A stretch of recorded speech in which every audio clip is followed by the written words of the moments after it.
it is. Atia is homeschooled. Guess she was homeschooled. Atia is homeschooled. This is the Atia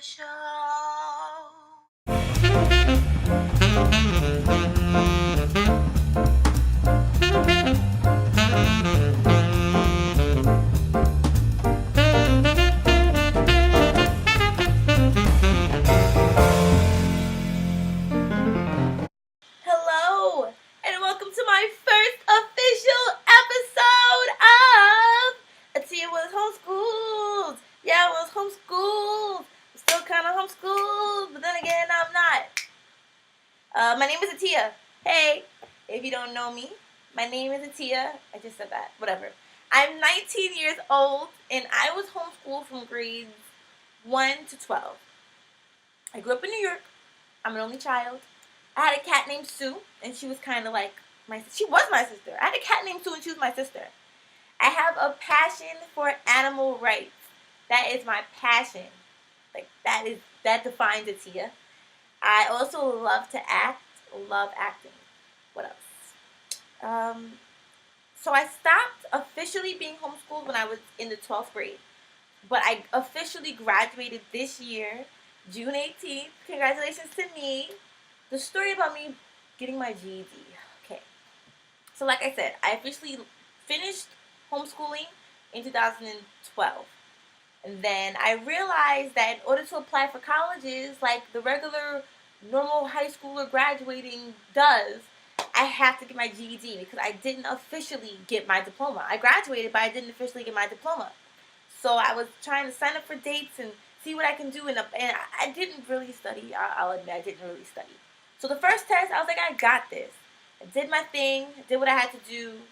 I got my scores back in about 3 months. And I found out that I didn't pass. It's crazy because I passed everything. I passed every subject. I passed social studies, science, every subject except for math. And it's funny because math is something that my dad and I would always go head to head about because I couldn't stand math. And I guess you could say he was kind of my math teacher for a little while. So it was always a struggle. So for math to be my one setback was crazy. So I said, okay, whatever. Not going to knock me down. I went back again. I believe it was 3 months later. I went back to take it again. I just had to take that math portion. I took it again. The first time I took it, I only needed 10 points. I had a great overall score, but I only needed 10 points. So I took my math over again. Didn't pass. Didn't study either, but I didn't pass. So then I was like, all right, let me just go for this one more time. And I believe that every year you can only take it 3 times. So this was my final time to take it for the year. So it was the end of the year. I studied a little bit. It was a struggle. I studied with my mom this time. And it didn't matter who was teaching me. It's just me and math. I just couldn't take it.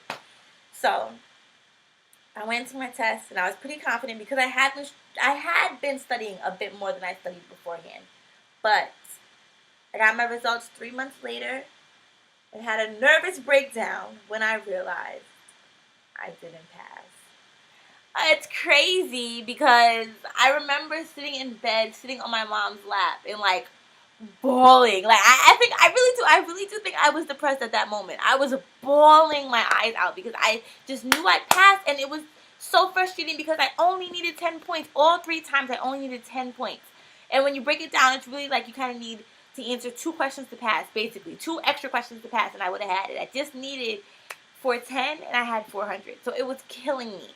So I remember I spoke to my dad, and I was like, I'm stupid. I was going in on myself, and he was like, I didn't raise the stupid daughter. You got this. You had to put your mind to it. You know, he was giving me this pep talk and trying to boost my confidence. I didn't care. No one could tell me anything. No one could tell me anything. And I remember for like 4 weeks straight, I was just over it. I was over it. Like I'm telling you, I was depressed. Doesn't look like it now because I've overcome it. Like I said, I graduated, but. So I remember speaking to a very close friend of mine that I had met, and I had to tell her something about, because I had stopped coming to this program, so I had to tell her why I stopped coming, and I had to just express to her what was going on in life. So I was telling her about my GED, and she was like, so you mean to tell me that you only need 10 points, your dad has classes like waiting for you, and you're not going to take this opportunity? And this is what we found out, that this was the last year. 2014 was the last year. 2013 was the last year that you could take your GED and carry over your scores from last time. So that was crazy. So I was like, after she said it, it was like I had an epiphany. Like, Atia, my dad did have someone who helped give me classes. Like, I could go to a class and just like go for it. Like, why not? Why not just try one more time? Like, I'm not a quitter, so why quit now? So I decided to go take the classes, and I'll definitely make some videos about those classes. Those classes were crazy.